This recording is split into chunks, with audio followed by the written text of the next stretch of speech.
Bonjour à toutes et à tous. Donc vous êtes en train de vous connecter tranquillement. Bienvenue à notre événement sur la 5G. Donc avant de rentrer dans le vif du sujet, voilà, je vous fais un petit rappel. Donc nous organisons cette table ronde en partenariat avec Syntec Numérique et Social Builder. Donc là, nous vous proposons une nouvelle fois pour cette année une thématique autour de la 5G et notamment une opportunité côté métier pour les femmes. Juste en rappel, niveau technique pour l'utilisation du Zoom et que la conférence se passe bien, merci de laisser vos caméras et micros coupés ou caméras allumées si vous le souhaitez. Vous pourrez les rallumer au moment des questions-réponses si vous voulez partager vos questions avec nous.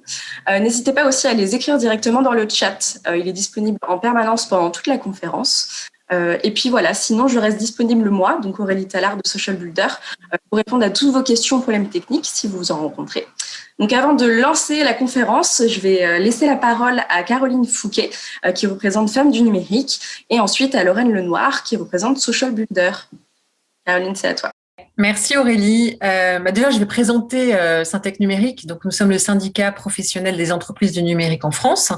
Pour ceux qui ne connaissent pas encore Syntec Numérique, on existe depuis plus de 50 ans. On a fêté nos 50 ans il y a 2 ans déjà. Et on représente en fait les ESN, les conseillers en technologie et les éditeurs de logiciels. Plus de 2000 adhérents. Donc, c'est un très gros syndicat et nos adhérents, nos membres représentent plus de 85% du chiffre d'affaires du secteur numérique.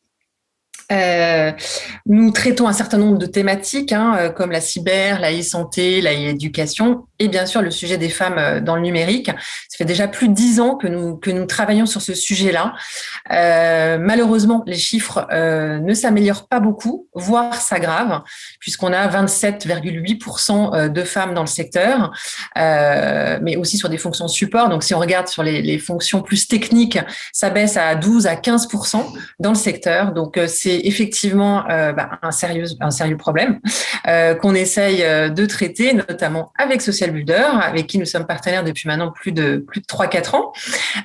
Nous organisons des after-work thématiques, 4 par an, dont celui-ci, généralement en physique et là en distanciel. Peut-être que ça s'améliorera d'ici les prochains mois et qu'on pourra organiser ça en physique. Et donc les sujets qu'on traite en fait ce sont souvent des sujets autour de la technologie de rupture, donc l'IA, le quantique, etc. Et on essaye de faire comprendre finalement quelles sont les opportunités de carrière autour de ces technologies. Et là on espère que effectivement avec la 5G ça va ouvrir des voies, peut-être des nouvelles ambitions pour des femmes, pour nous rejoindre dans ce secteur. Et voilà. Et je laisse la parole peut-être à Lorraine pour présenter Social Builder. Merci Caroline. Bonjour à toutes et à tous. Donc je suis Lorraine Lenoir, je suis directrice des programmes de sensibilisation chez Social Builder. Donc Social Builder, c'est une association. Notre mission, c'est de changer les chiffres de la présence des femmes dans les métiers du numérique. Et donc, pour ça, on mène plusieurs typologies d'actions. On mène des actions de sensibilisation, donc qui visent à faire découvrir les métiers du numérique, les opportunités et qui s'y retrouvent. Donc, ce sont vraiment des actions sur lesquelles on est en mesure de donner aux femmes, en fait, à voir tout ce qu'offrent les métiers du numérique. Ensuite, on mène des actions de formation.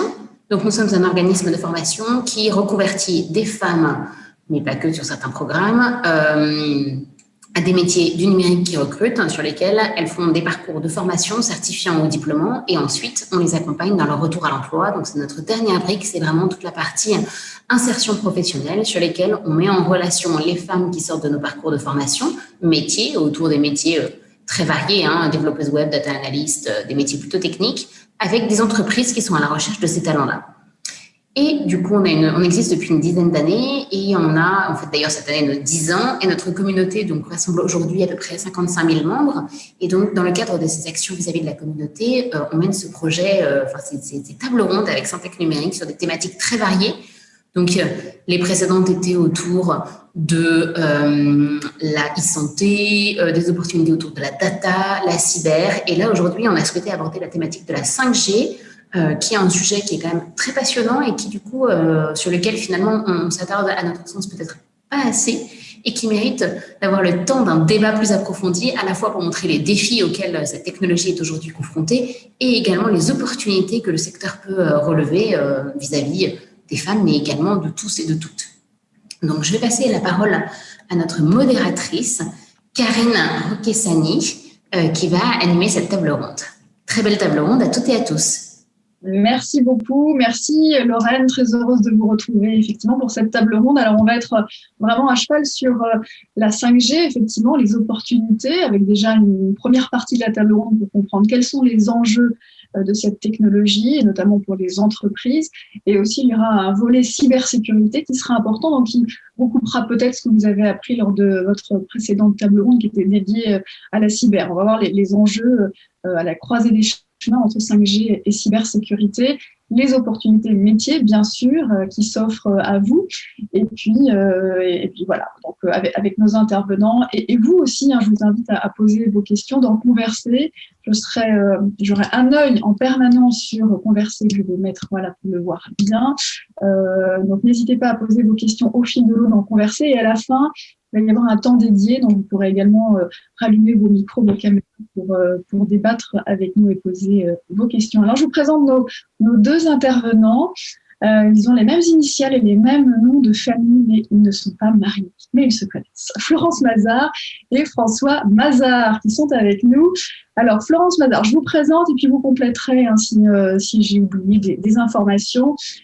Florence, vous avez un diplôme d'ingénieur en informatique, vous avez intégré le groupe Nokia il y a une trentaine d'années, vous avez fait beaucoup de métiers au sein du groupe Nokia, dans des domaines très particuliers, militaire, télécommunications, multimédia, plus de 10 métiers à l'international, directrice de recherche, directrice de qualité, chef de projet européen, responsable de la conduite du changement du département Haïti. Et aujourd'hui, vous êtes à la tête d'une équipe de recherche et développement qui est localisée à la fois en France et en Chine. Vous expliquerez comment vous avez passé l'année dernière pour être à cheval sur ces deux pays. Et vous êtes responsable du test matériel et logiciel pour l'accès au réseau 4 et 5G. Et vous êtes aussi très engagé dans l'évolution des femmes dans la technique. Vous êtes membre du comité de direction du réseau d'employés Nokia pour la diversité Stronger depuis 10 ans. Un réseau qui rassemble 2500 personnes dans 70 pays sur les 5 continents et qui aide les femmes à révéler leurs talents. Donc c'est parfait, vous allez nous aider à révéler les talents de toutes ces femmes qui nous écoutent. Florence, vous avez un mot pour compléter cette présentation sur votre parcours ? Non, pas du tout. Merci beaucoup, c'est déjà pas mal. Merci. Merci. Alors François, vous êtes directeur business développement cybersécurité chez Unisys.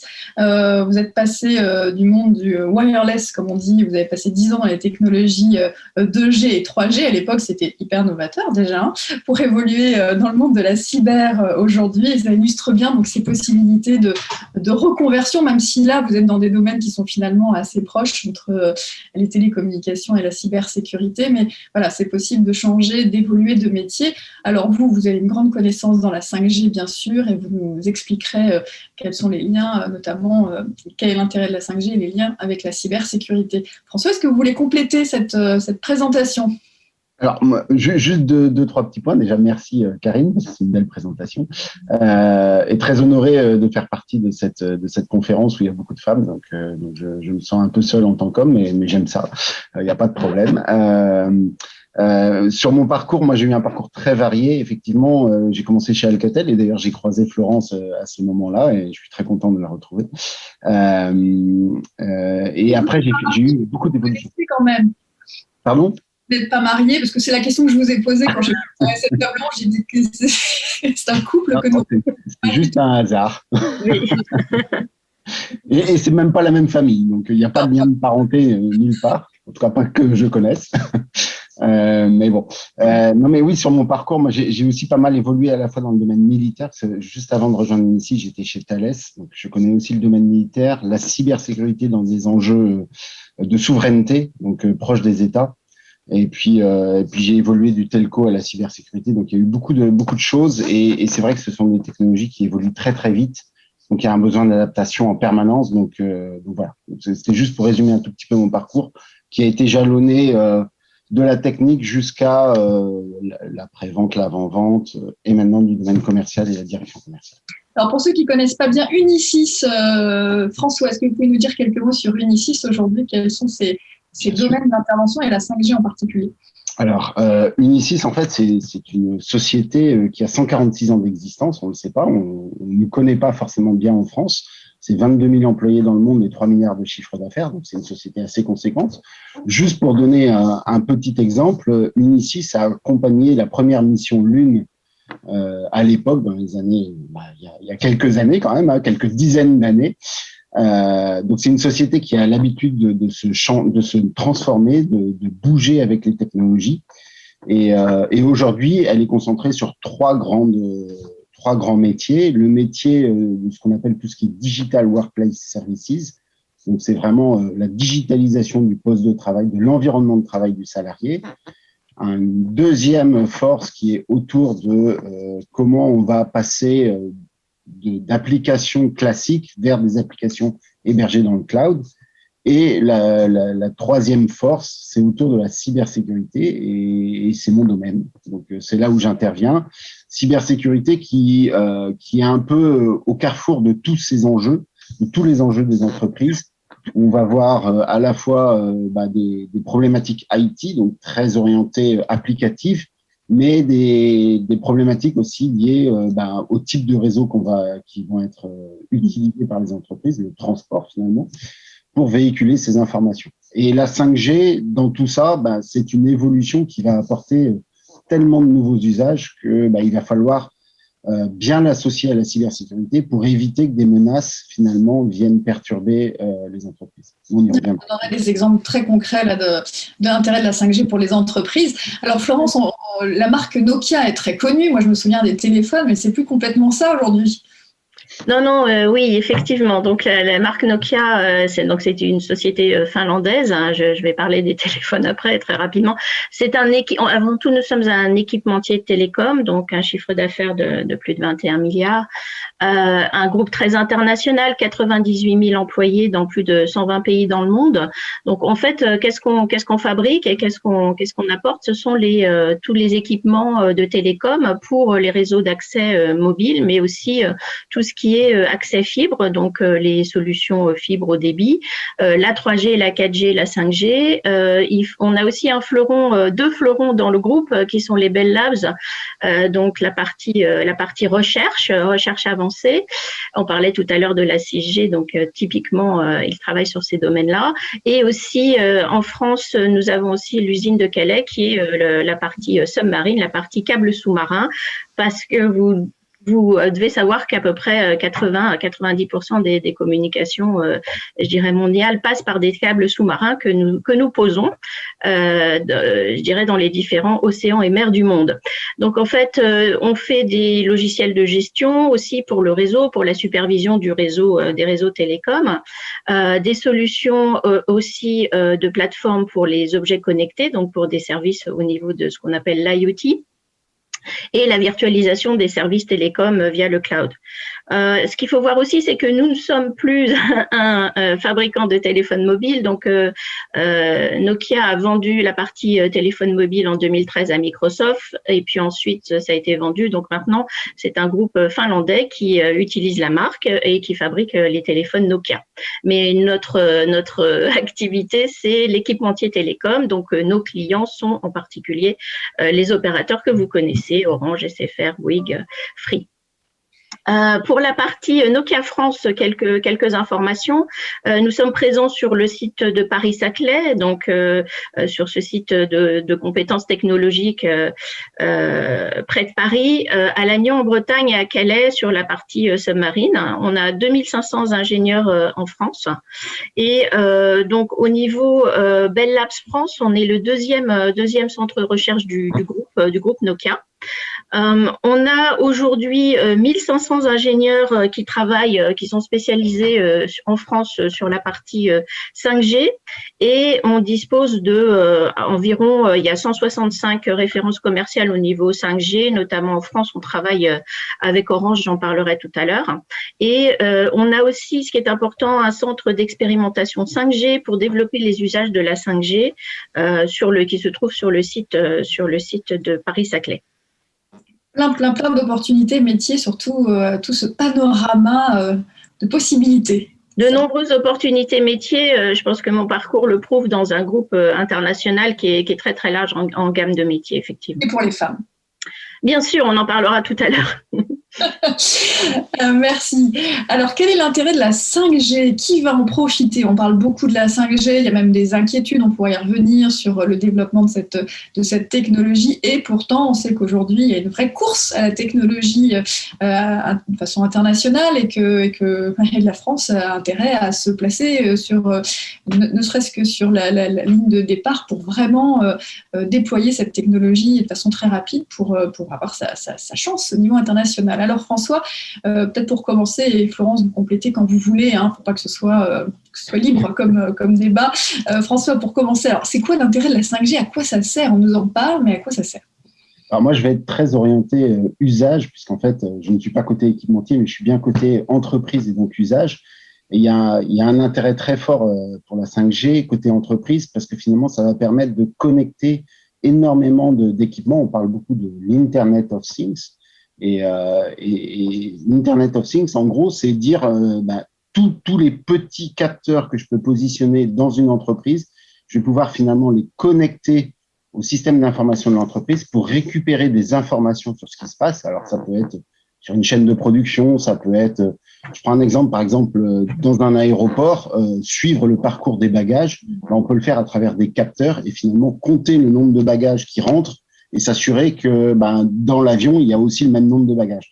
Ça, c'est la différence, François, pour bien comprendre et vraiment faire de la pédagogie entre l'IoT et l'Intelligence of Things. Alors, c'est la même chose, l'IoT. En gros, on utilise ces capteurs pour agréger un grand nombre de données et pouvoir en dériver de l'analytics. Donc, en gros, des éléments qui vont nous permettre de mieux assurer le métier de l'entreprise. Donc, si c'est un aéroport, s'assurer que, là, j'ai pris l'exemple des bagages, que les bagages à l'entrée de l'aéroport, quand elles rentrent dans l'avion, c'est exactement le même nombre. Mais il y a énormément de cas d'application. Et ça, finalement, on aurait pu le faire avec de l'Internet filaire tel qu'on l'entendait jusqu'à présent. Mais c'est beaucoup plus compliqué parce que ça nécessite de poser de la fibre partout, en tout cas la liaison cuivre. Avec la 5G, on va avoir à la fois la possibilité de mettre des capteurs partout, parce que finalement, la 5G, c'est du wireless.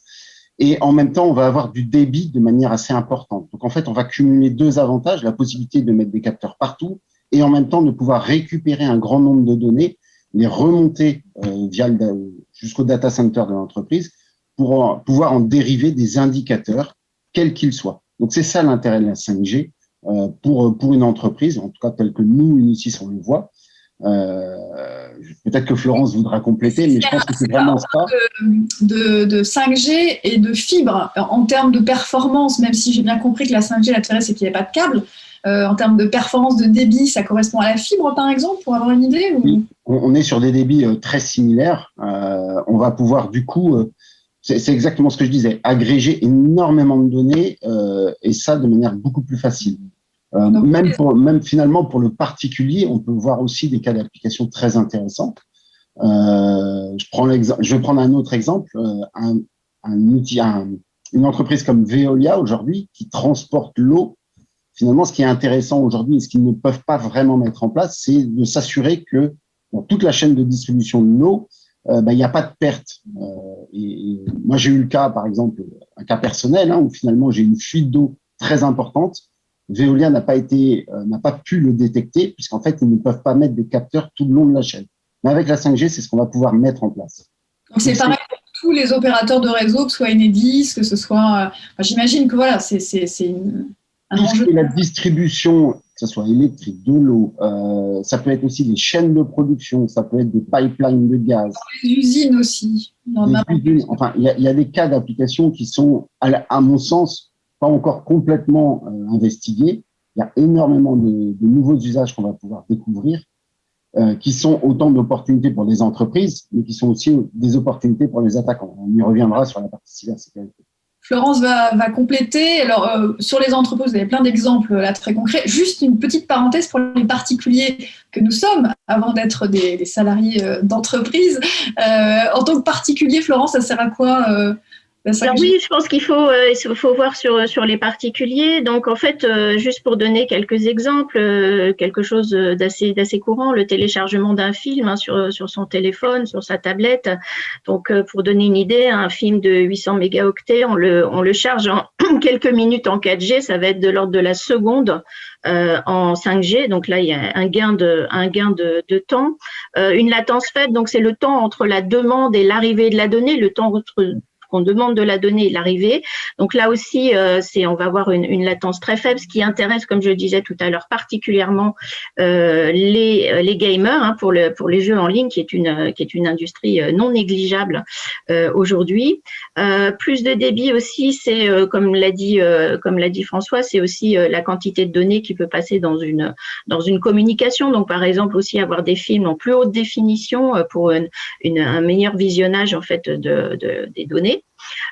Et puis aussi quelque chose dont on n'a pas parlé, c'est le découpage en tranches. Avec cette technologie, on va pouvoir en fait mieux cibler des réseaux, donc découper en tranches des réseaux, un peu comme un saucisson, avec chaque tranche de saucisson qui représente finalement un usage. Donc ça peut être pour la télémédecine, pour plus largement la santé, un autre qui va être dédié pour les jeux en réseau, un autre pour les véhicules autonomes, et chacun des réseaux doit être bien sécurisé aussi, de façon à ce qu'on ne se gêne pas, qu'il y ait des débits équivalents. Bien sûr, on peut imaginer qu'en télémédecine, on ne peut pas se permettre au niveau sécurité de fonctionnement des problèmes. Donc voilà, c'est par exemple quelques usages pour le grand public et qu'est-ce qu'on peut en faire. Je sais pas Karine, si vous voulez que j'enchaîne avec quelques usages pour les entreprises. Fait des exemples très concrets là et on viendra il y a une question sur la cyber, effectivement c'est pas sans risque cyber, juste après on parlera des… Tout à fait. Donc nous on peut juste pour enchaîner sur d'autres exemples sur les entreprises. Donc nous on a des usines, notamment une usine en Finlande qui fabrique nos composants, nos cartes électroniques pour notre matériel. Donc en implémentant la 5G, la digitalisation dans l'usine, on a accéléré, je dirais, les gains de productivité de 30 à 50%, donc ce qui est quand même assez énorme. Donc là aussi pour les entreprises, des gains de productivité, comme l'a dit François aussi, du contrôle, où en sont mes objets dans mon usine. On peut imaginer aussi les flottes de robots où on a besoin de savoir où se trouvent les robots, et on peut bien imaginer aussi, et François en parlera, en termes de cybersécurité, il faut bien sûr que les robots ne se désorganisent pas, ce qui pourrait avoir de graves conséquences pour l'entreprise, à la fois en productivité, mais surtout aussi en sécurité. Nous avons aujourd'hui fait des expérimentations avec Orange et la SNCF en gare de Rennes pour des cas d'usage en fait sur 2020. Donc quelques exemples, les voyageurs passent en gare de Rennes, sont équipés de terminaux 5G, donc pour se connecter au hotspot, télécharger, comme je disais, des vidéos, accéder à des services aussi. Et puis comme ça leur permet de pas avoir les coupures en fait qu'ils peuvent avoir pour des films, des séries ou autres dans le train avec la partie Wi-Fi. Donc un meilleur usage. Aussi des expérimentations de traduction simultanée pour des voyageurs étrangers avec les interactions avec les agents de la SNCF. Un autre exemple aussi sur le port du Havre où vous avez énormément d'entreprises de containers. Ça aussi, la surveillance des containers, savoir où ils sont, optimiser aussi peut-être leur chargement par exemple. Donc il y a tout un tas d'usages. Donc on est en train aussi de faire des expérimentations sur le port du Havre sur un réseau 5G privé avec EDF et Siemens et les autorités portuaires. Donc là, je peux pas en dire plus aujourd'hui là-dessus, mais vous voyez, il y a énormément d'usages différents, privés et publics, mais c'est vrai qu'on voit un énorme développement dans la partie entreprise. François, vous voulez compléter sur les usages avant de parler de la cyber, ou on a à peu près fait le tour?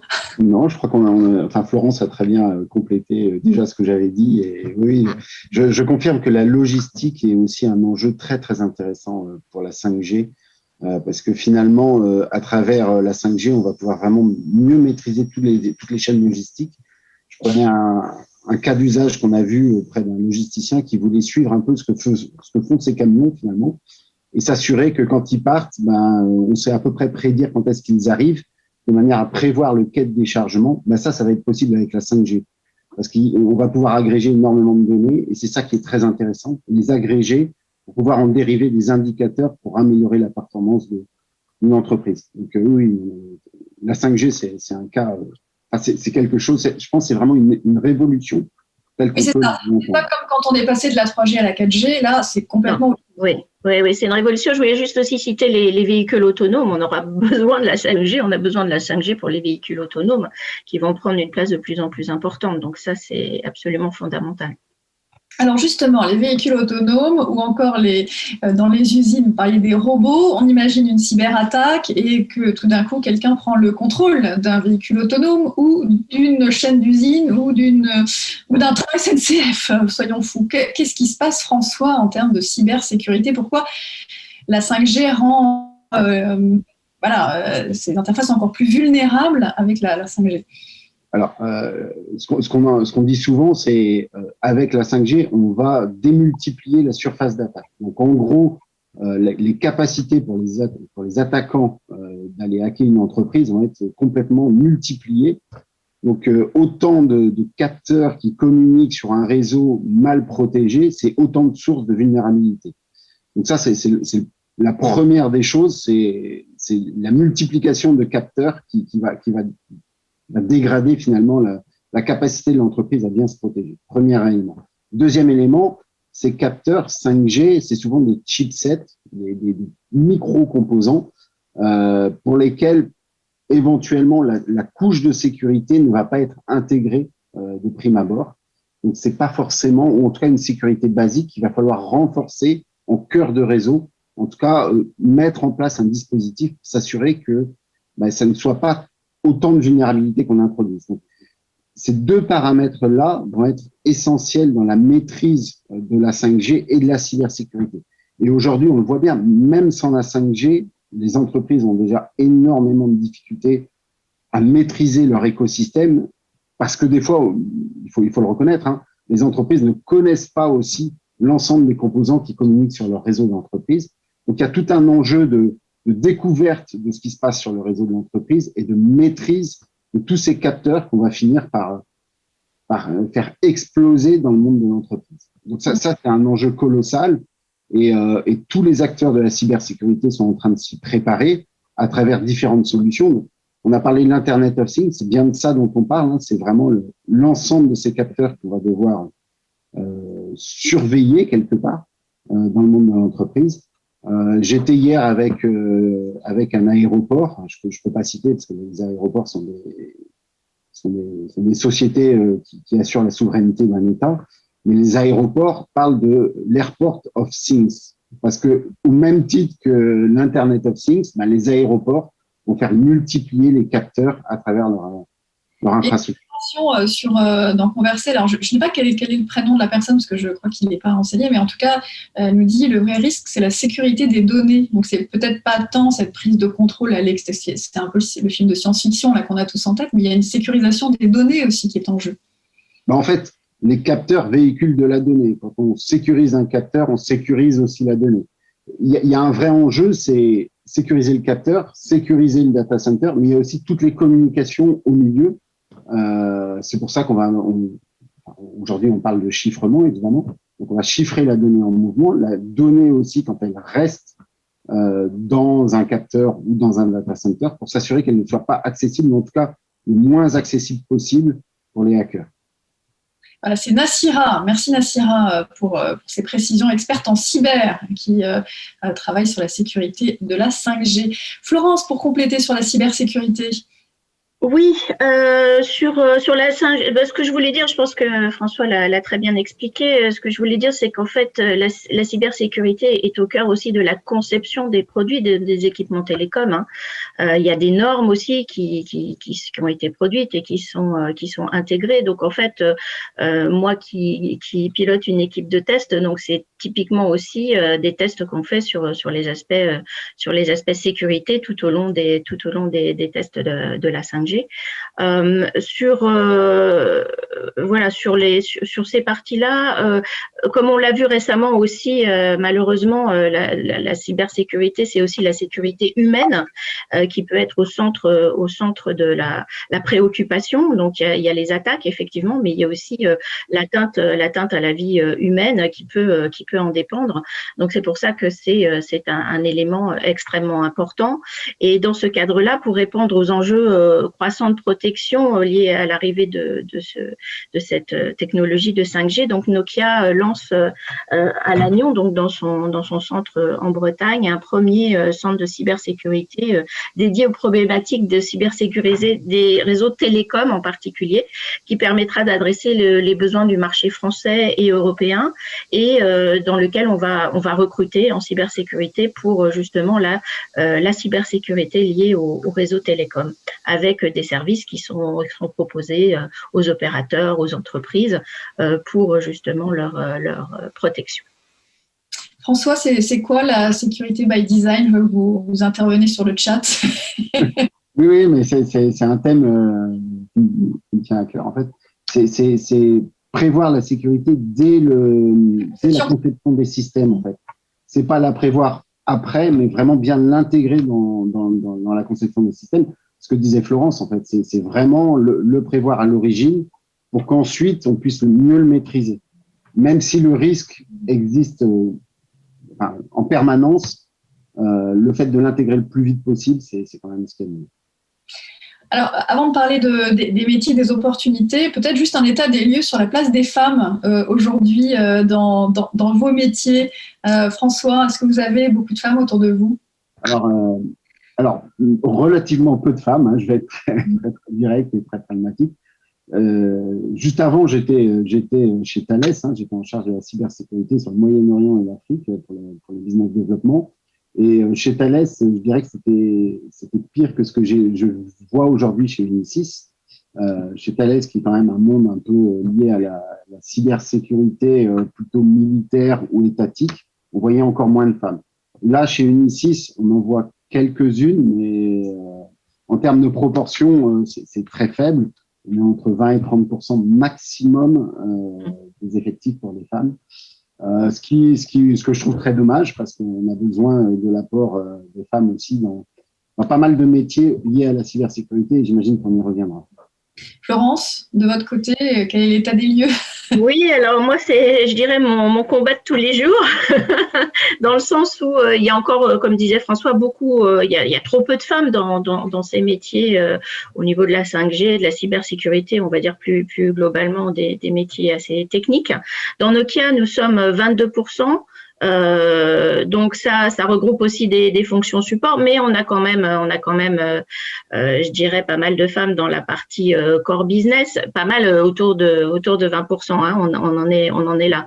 Alors, on se pose les questions effectivement. Est-ce que ça vient de l'attractivité des métiers? Je pensais l'autre fois à cette série Jeux de dames qui a cartonné sur Netflix et qui a permis, voilà, à beaucoup d'enfants aussi, jeunes femmes ou femmes de se familiariser avec les échecs. Je me dis qu'il faudrait peut-être une série sur, je sais pas, les ingénieurs dans la tech en cybersécurité. Je pense qu'on pourrait faire une super série. Je pense que les scénarios, ça, on peut en fabriquer. Appel aux producteurs, voilà.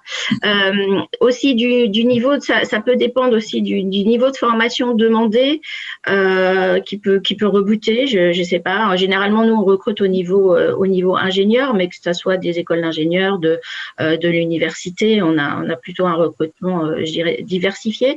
De la volonté aussi de recruter des femmes pour les entreprises. Voilà, aussi, ce qu'on constate, c'est qu'être neutre dans le recrutement fait difficilement progresser les chiffres.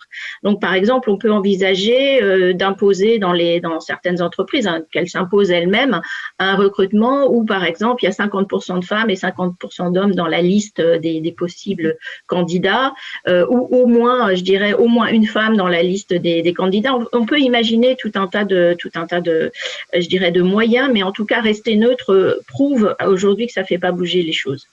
Ce phénomène est assez mondial de ce qu'on peut voir, nous, dans le réseau Stronger, comme on est connecté, comme vous l'avez vu, avec 70 pays, on a plus de 50 antennes dans le monde, c'est assez mondial, c'est-à-dire qu'en fait, cette attirance pour la technique n'est pas là pour les femmes. Par exemple, en Irlande, où on a beaucoup de sociétés technologiques qui se sont implantées, notamment par rapport aux impôts qui sont faibles, il y a un gros problème de recrutement parce qu'il n'y a pas assez d'employés et notamment pas assez de femmes. Pourtant, l'enjeu est très important. Alors pour les femmes et pour la société en tant que telle, se trouver un emploi, bien gagner sa vie, parce que généralement, quand même, dans les emplois techniques, Des salaires importants. Voilà, bien gagner sa vie, un salaire important qui permet, d'être complètement autonome économiquement, ce qui est quand même important aussi. Orienter l'innovation, il faut pas oublier que, toutes les idées comptent et que ne pas participer, comme François l'a dit, à la cybersécurité, à tout ce qui va être mis en place, c'est aussi ne pas participer à la société du futur en un sens. Créer le monde de demain pour y avoir sa place aussi. Moi, c'est ce qui m'attriste en fait, c'est que et on en parle beaucoup en intelligence artificielle où en fait l'idée c'est de pas reproduire dans l'intelligence artificielle des modèles d'aujourd'hui. Et donc voilà, c'est aussi construire sa place dans la société. Et moi, je trouve ça triste et à la limite dangereux parce que qu'est-ce que ça va donner finalement au bout du compte? François, vous voulez… Non, je ne peux que être d'accord avec ce qu'a dit Florence et je le regrette au quotidien parce que j'ai beaucoup travaillé avec des femmes et des supérieures femmes, et notamment chez Alcatel à l'époque, avant que ça s'appelle Nokia. Et j'ai toujours trouvé que ça apportait un regard très différent sur les problématiques et que ça permettait finalement, via cette diversité, d'avoir un équilibre qui est nécessaire parce qu'on n'a pas la même façon d'appréhender les problèmes. Et je trouve que aujourd'hui, on a un angle de vue qui est très masculin, et en particulier dans la cybersécurité, parce que la cybersécurité, c'est aussi beaucoup issu du monde militaire. Il faut bien voir qu'aujourd'hui, la cybersécurité, c'est un enjeu de souveraineté pour les États. Donc, il y a énormément de militaires qui aujourd'hui rebondissent dans la cybersécurité. Donc, une hyper masculine, enfin un truc… masculinisation. Voilà, j'arrivais pas à le dire. C'est parce que je peux pas le dire en fait. Je peux pas. Ça m'écorche. Non mais du coup en fait oui c'est tellement masculin que je trouve que ça en devient pas malsain mais dommage parce que ça permet pas à tout le monde de s'exprimer et donc peut-être pas d'adresser l'ensemble des problématiques. Et c'est un vrai regret au quotidien. Je trouve. Alors, on a deux types si je peux me permettre, on a deux types de problèmes, si je simplifie, l'embauche et aussi, alors, l'embauche par rapport aux femmes, comme je disais, rester neutre, ça ne marche pas. C'est ce que vous dites, Florence, il faut des quotas, il faut s'engager sur des quotas. Non, je dis pas forcément qu'il faut des quotas, je dirais, c'est pas forcément un chiffre, mais c'est aussi… il peut y en avoir, c'est comme ça qu'on fait bouger les choses. On l'a vu sur les conseils d'administration, par exemple. Mais en fait, c'est aussi à chaque entreprise. Je dirais, c'est pas forcément des quotas nationaux ou des choses qui passent uniquement par les lois, mais c'est aussi les entreprises qui peuvent se fixer des règles, on va dire, à l'embauche. Et beaucoup s'en fixent aujourd'hui. Et aussi la progression des femmes dans l'entreprise, comme dont parlait François, qui a eu des managers qui étaient des femmes. C'est aussi avoir un certain pouvoir, parce qu'il suffit pas d'être, d'être dans la technique. Il faut, si on veut orienter, comme je disais, si on veut créer le monde de demain, il faut aussi avoir un certain pouvoir dans l'entreprise pour le faire. Ça passe par notamment des postes de management, mais pas seulement. On peut aussi par des postes d'experts techniques, et ça c'est important. Et il faut que les entreprises se donnent les moyens de faire évoluer les hommes et les femmes dans leur entreprise de façon à ce qu'elles aient aussi un pouvoir de décision.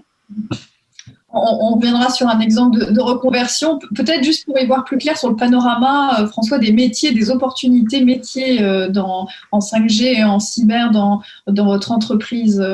Par exemple, aujourd'hui, quels sont les postes dont vous manquez et qui belles opportunités à saisir? Alors souvent les personnes me posent cette question et voient souvent la cybersécurité sur un angle très technique. Mais en fait, la technique, c'est qu'un élément de la cybersécurité. Il y a un ensemble d'éléments qu'il faut prendre en compte. Et en fait, dans ces éléments à prendre en compte, c'est toute la gouvernance de l'entreprise qui est à ajuster pour la cybersécurité. Parce que la cybersécurité, c'est aussi bien comprendre les risques qu'encourt une société X ou Y vis-à-vis de la cybersécurité. Je prends encore un exemple. Veolia, qui traite l'eau, le traitement de l'eau, finalement, on peut prendre que l'aspect technique, mais c'est très, très réducteur. Il y a aussi comment je vais gérer une crise cyber. Qu'est-ce que ça implique, une crise cyber, sur le traitement de l'eau? Qu'est-ce qu'il va falloir mettre en œuvre pour résoudre cette crise cyber? Et ça, c'est pas tant technique, c'est aussi bien comprendre les enjeux métiers. Et je trouve que c'est hyper important de ne pas vraiment résumer la cybersécurité qu'à la technique. C'est vraiment mon maître mot.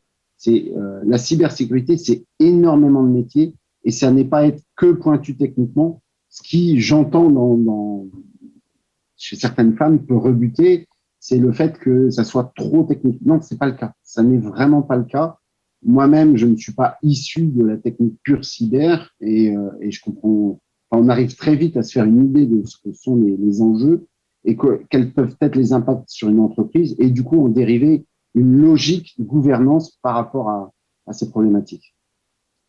Florence, alors sur les opportunités métiers au sein de vos entreprises, quels sont les postes? Oui, alors je pense que François a bien expliqué les enjeux et comment ça se transforme. On entend souvent citer le chiffre indiquant que 2/3 des emplois qui seront exercés en 2030 n'existent pas aujourd'hui. Donc c'est quand même une formidable opportunité, voilà, de pouvoir, comme je disais, participer au changement du monde numérique. Et donc en fait, on ne connaît pas aujourd'hui tous les emplois qui vont découler de la cybersécurité, de la 5G, comme on l'a dit, par exemple, dans les entreprises. Aujourd'hui, du côté, alors là, je vais parler du côté équipementier télécom, mais qui peut aussi s'appliquer aux opérateurs télécoms. Nous, on a donc des métiers qui sont des métiers d'architectes de réseau télécom, de développeurs software, plus ou moins proches des couches matérielles, on va dire, des ingénieurs en radio, mais de plus en plus de compétences software globalement sont nécessaires. Donc, on demande la maîtrise du codage, du test, des choses qu'on peut retrouver. Et sur la partie test notamment, en fait, ce qu'on demande, alors il peut y avoir un côté technique, mais aussi un côté d'investigation. Moi, j'ai une équipe de testeurs, donc l'idée, c'est de comprendre, par exemple, les fonctionnalités d'un équipement télécom, et derrière, de voir comment on peut, voilà, quels sont les scénarios qu'on peut élaborer, des scénarios aussi pour voir quels sont les cas d'erreur, par exemple, comment les combler. Donc, il y a vraiment beaucoup de gammes de métiers différents. Donc aussi des métiers dans la cybersécurité, là, François en a déjà parlé. Aussi de besoin je pense qu'on a besoin de gens qui ont une grande curiosité, une flexibilité, une capacité à évoluer dans un monde qui n'est pas complètement borné sur je dirais, ou limité sur les prochaines années. Comme je disais, on ne sait pas énormément vers où on va aller en termes de métier. Et aussi une compréhension, je pense que ça rejoint ce que disait François, une compréhension du système global, sans avoir forcément une connaissance exacte sur chacune des technologies, mais avoir une vue d'ensemble, une compréhension d'ensemble, parce que comme vous pouvez le voir, le monde qu'on est en train de créer est de plus en plus complexe. Il y a beaucoup comme on a dit, d'Internet of Things, etc. Donc d'avoir cette vue globale, ça va pas être donné à tout le monde, et donc c'est développer ces vues globales aussi de compréhension globale. C'est un enjeu aussi intéressant pour le développement vers les nouveaux métiers. Oui, bien sûr. Je voudrais juste rebondir et ces enjeux globaux, aujourd'hui, on le voit à travers des métiers d'audit qui sont en train de se développer pour aller finalement bien comprendre le métier de l'entreprise et voir quels sont les impacts sur la cybersécurité. Ça, c'est vraiment très, très intéressant. C'est pas très pointu, mais ça requiert une connaissance globale et c'est souvent couplé avec les métiers d'entreprise. C'est, à mon avis, comme c'est moins technique, peut-être ça rebute moins les femmes, je sais pas, j'essaye d'entrevoir des possibilités, sachant que c'est en très fort développement et que c'était un métier qui n'existait pas effectivement il y a 10 ans. On n'en parlait pas du tout. Et ce que disait Florence, je suis entièrement d'accord. La cybersécurité, il y a 10 ans, on en parlait très, très peu. Aujourd'hui, ça devient un enjeu important. Qu'est-ce que ça sera demain? J'en sais rien. Mais c'est sûr que c'est en train de grossir. Et au gré des technologies, on a besoin d'avoir une compréhension très globale qui est difficile à acquérir parce que c'est global, mais qui est très captivante en fait. Alors, j'ai bien compris qu'il y avait des métiers qui n'existaient pas aujourd'hui. Je vais passer la parole dans un instant. Si vous avez des questions dans l'audience, là, n'hésitez pas peut-être à lever votre main si c'est possible ou à m'alerter ou à poser votre question directement. Mais j'avais déjà une question sur on a beaucoup parlé de cyber, la 5G en particulier. Est-ce qu'il y a des compétences qui n'existaient pas en 4G et qui vont se développer en 5G, ou peut-être qu'on ne les connaît pas encore, mais est-ce qu'il y a quelque chose de particulier en termes de compétences avec la 5G? Alors, il n'y a pas que, c'est pas que lié à la 5G. Oui, forcément, il y a la connaissance du standard de la 5G qui est différent de la 4G avec les évolutions techniques. Ça, c'est une compétence effectivement importante. Il y a aussi la partie développement software, c'est-à-dire qu'on va de plus en plus. Alors, je vais parler peut-être un peu trop jargon, mais des pratiques donc agiles, aussi DevOps. Enfin, il y a une certaine façon aussi de développer, d'appréhender le software qui évolue vers ces approches-là. Aussi, comme je disais, tout ce qui va être compétence dans la complexité, donc par exemple dans l'analyse des problèmes qu'il peut y avoir sur le réseau, étant donné qu'on va avoir des réseaux d'entreprises de plus en plus complexes, notamment. Voilà, c'est ce type d'évolution.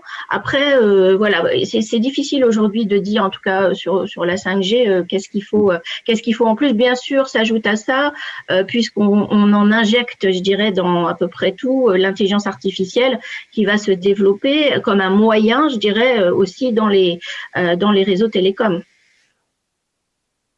Merci Florence. Est-ce qu'il y a une question? Est-ce que vous souhaitez poser une question? On n'arrive presque à la fin de la table ronde. J'en ai encore, hein, si vous voulez, mais j'aimerais bien que ce soit notre audience qui participe. Donc, n'hésitez pas. Si vous avez une question, soit d'en converser. Hein, j'ai toujours un œil dessus, d'ailleurs, mais je continue à remercier Nassira qui nous partage des ressources. Donc, converser. Pas de questions pour l'instant. Ok, je continue. Est-ce que, par exemple, une femme qui, ça y est, elle est motivée, elle se dit qu'il y a des opportunités formidables, elle n'a aucune connaissance technique. Est-ce que c'est possible de se lancer aujourd'hui? Alors, est-ce qu'il faut passer par une école d'ingénieur forcément? C'est quoi le parcours, François? Moi, j'ai un exemple et je connais très bien une personne qui était aux ressources humaines d'une grosse société qui s'est fait attaquer en 2017. Très, très grosse société, membre du CAC 40, ressources humaines. Donc, a priori, rien à voir avec la cybersécurité. Et qui aujourd'hui est à la tête d'une société, une petite société, une vingtaine de personnes, qui fait du conseil en communication autour de la cybersécurité. Je trouve ça hyper intéressant parce qu'en fait, elle a vécu de l'intérieur cette attaque cyber, elle a vécu les perturbations que ça a pu engendrer. Ça a vraiment été une crise qui a duré 1 mois. C'était l'une des premières grosses crises cyber. Et en fait, elle a bien compris que autour de cette attaque, les enjeux de la société étaient très importants et la communication vers les employés, mais aussi vers l'extérieur, était aussi très importante. Donc, on peut faire de la cybersécurité tout en étant plutôt sur des enjeux de communication. Et elle n'a pas eu de parcours diplômant ou parcours X ou Y de certification en cybersécurité. Non, elle s'est juste penchée sur un angle de la cybersécurité. Et c'est ça qui est hyper intéressant dans la cybersécurité, c'est que ça n'est pas que technique. Et j'insiste vraiment, peut-être au risque d'être un peu lourd, mais ça n'est pas que technique. Pitié, ne faites pas le résumé de la cybersécurité, ça n'est que la technique. Il y a énormément de métiers et on en découvre tous les jours. Celui que je viens de citer n'existait pas il y a 4 ans. Ouais, donc c'est presque à chacune de se créer son métier. Il y a de la place. Alors pour le coup, la cybersécurité, c'est un domaine qui affronte une explosion de la demande, une bulle telle qu'on l'a connue, Florence l'a connue sans doute, la bulle télécom au début des années 2000, comme moi. On est vraiment dans cette problématique. On n'a pas assez de ressources, on cherche des profils, il y a des opportunités de partout et des métiers très divers. Florence, alors justement sur des exemples peut-être de parcours atypiques. Oui, alors moi dans mon service j'ai donc une assistante qui a voulu progresser vers la technique et donc qui est maintenant qui occupe un des postes clés dans mon équipe sur la partie technique de test. Elle est en constante formation puisqu'on l'est tous. Hein, je pense que François l'a cité, donc c'est-à-dire qu'en fait chaque année les uns et les autres de toute façon on a des formations techniques parce que c'est absolument obligatoire hein, d'évoluer, de se tenir au courant. Et je suis très contente de son travail. Elle aborde les choses tout à fait, je dirais, d'une façon tout à fait intéressante. Là, pour le coup, c'est un poste qui est très technique et on continue à la former en continu sur les différentes années et ça marche très bien. J'ai aussi, quand j'étais directeur de recherche, donc à l'équivalent des Bell Labs chez Alcatel à l'époque, j'avais aussi un ingénieur en optique qui a tapé à la porte. Il était même pas, je pense qu'il Bac+2, il n'était pas ingénieur. Il a tapé à la porte et il a dit voilà, moi j'aimerais bien, ça m'intéresse de faire du software, etc. Donc je lui ai dit écoute, pas de problème. Moi, ce qui m'intéresse, c'est des gens motivés. Je pense qu'il faut être, en fait, c'est plus facile qu'on ne le croit. Il faut être motivé, curieux, taper aux portes et je dirais ça peut marcher. Par contre, je pense qu'il faut pas non plus se voiler la face. Ça dépend des entreprises. Alors soit on crée sa propre entreprise, ça structure comme le disait François. Mais si je vois au niveau notamment équipementier, Nokia notamment, c'est vrai qu'on embauche plutôt des gens au niveau Bac+5. Mais ça peut être par exemple une formation à l'université Bac+5, peut-être en biologie par exemple, qui pourra amener vers une reconversion. Donc là, il y a énormément, enfin je pense que Social Builder est mieux placé que moi pour parler des formations, mais il y a des formations continues, il y a le CNAM que moi j'apprécie particulièrement parce que le niveau est très très bon et c'est très pratique et très intéressant. Et donc il y a moyen, et je pense en cybersécurité, nous on fait faire aussi des formations certifiantes, c'est-à-dire il y a des organismes de certification qui proposent des formations aussi en cybersécurité avec un ensemble de diplômes différents à la base. Hein. Mais ce que je dirais, après, ça dépend si on veut travailler que sur la France ou à l'international. De manière générale, il faut aussi travailler l'anglais. Je le répète, un bon niveau d'anglais est nécessaire parce que c'est mieux pour son employabilité. Et si je peux me permettre de rebondir, l'anglais dans la cybersécurité, c'est le must-have. J'utilise un mot anglais à dessein, mais en fait, toute la littérature autour de la cybersécurité est en anglais et dans la technique, globalement, c'est l'anglais. Donc là, malheureusement ou heureusement, je ne sais rien. Je pense qu'en termes d'ouverture d'esprit, c'est bon, quoi qu'il en soit, d'être très familiarisé avec l'anglais. L'international, pour moi aussi, c'est un point important. Merci François. On arrive presque à la fin. Il y a une question, alors peut-être un peu technique. Avez-vous un exemple concret d'applicatif d'intelligence artificielle lié au réseau? Je me suis toujours intéressée aux IA et je compte basculer sur la cyber. Là, j'ai des exemples concrets tous les jours. François. Non, mais oui, parce que l'intelligence artificielle, en tout cas, on parle beaucoup de machine learning aussi dans la cybersécurité. En fait, comprendre comment une attaque se déroule, on va faire souvent appel à des scénarios d'intelligence artificielle pour reconnaître des comportements et petit à petit en dériver des analyses sur les scénarios d'attaque, qui peuvent se dérouler. Donc oui, c'est pour le coup là, le cas d'application dans la cybersécurité, il est immédiat. Je connais des sociétés qui ne font que ça, analyser et mettre en œuvre des algorithmes de reconnaissance de patterns d'attaque. On parle de patterns d'attaque qui permettent petit à petit d'affiner la protection d'une entreprise. Donc ça, c'est oui, là pour le coup, je suis sûr que si demain cette personne postule en cybersécurité, elle a des propositions de partout. Bon, écoutez, voilà, ça c'est une réponse très concrète. La 5G est synonyme de nouveaux usages, donc de nouveaux métiers pour tous et toutes, et pas que dans les télécoms, santé, sécurité, logistique, bien sûr. Ouais, ça se confirme. Et puis, Nassira nous a partagé aussi un exemple de reconversion d'une infirmière qui ne supportait plus son métier, notamment dans le contexte Covid, et qui s'est reconvertie après 8 mois d'accompagnement par 2 mentors de l'association. Elle s'oriente vers le métier de technicien cyber. Voilà, encore un bel exemple. Juste pour François, j'ai regardé le Bureau des légendes avec la saison sur l'attaque cyber. C'est vrai ou c'est alors, en plus, moi, j'ai deux analyses. J'ai beaucoup travaillé sur le Moyen-Orient et l'Afrique, et le Bureau des légendes se déroule quand même de manière assez importante dans cette région. Donc, française, hein, pour ceux qui n'ont pas suivi, qui est une série et qui a une saison dédiée à une attaque cyber qui est très impressionnante.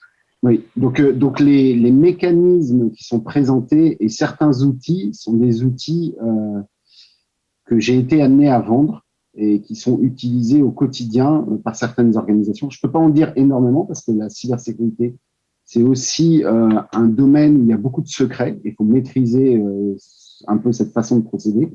Mais le Bureau des légendes est excellent pour comprendre un tout petit peu comment, qu'est-ce que la cybersécurité et les enjeux géopolitiques autour de cette technique, en fait.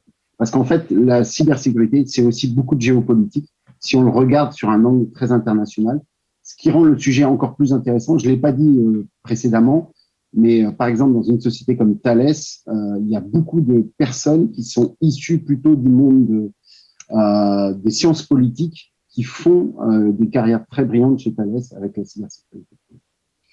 Merci François. Florence, un dernier mot pour conclure?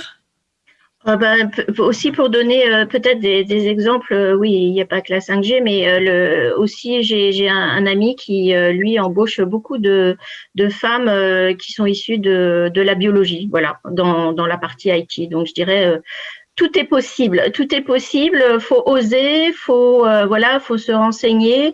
Vous avez Social Builder aussi qui peut vous aider, mais tout est possible. C'est le message que je voudrais passer parce que il faut taper aux portes, il faut oser et après il y a de grandes chances que ça marche. François, également un dernier mot pour conclure cette table ronde. Moi, je dirais complètement d'accord avec Florence. Il faut oser, faut montrer sa motivation, être passionné. Et c'est, pour le coup, des domaines où on peut vraiment s'épanouir. Et moi, je m'épanouis tout à fait là-dedans. Je serais très heureux qu'il y ait des femmes aussi qui s'épanouissent à côté de moi. Eh bien, bien compris, bien entendu le message. Merci à tous les deux pour ces échanges autour de la 5G, de la cybersécurité, toutes les opportunités et comment les femmes peuvent s'en saisir. Merci à tous les deux. Et Aurélie, c'est à vous pour la transition vers la suite du programme. Et merci à toutes les personnes qui ont participé aussi à cette table ronde via le chat. Merci beaucoup. Merci beaucoup, Karine. Donc, merci à tous les trois pour cette super table ronde qui a été très intéressante. J'ai moi-même appris beaucoup de choses sur le sujet, vraiment passionnante. On l'a vu dans le chat, Nassira a partagé pas mal d'infos, mais c'est vrai que la 5G et la cybersécurité est un très bon sujet. Et merci beaucoup, Karine, aussi pour l'animation de cette table ronde et à Florence et François d'avoir intervenu et partagé vos conseils, vos expériences et toutes vos expertises sur le sujet.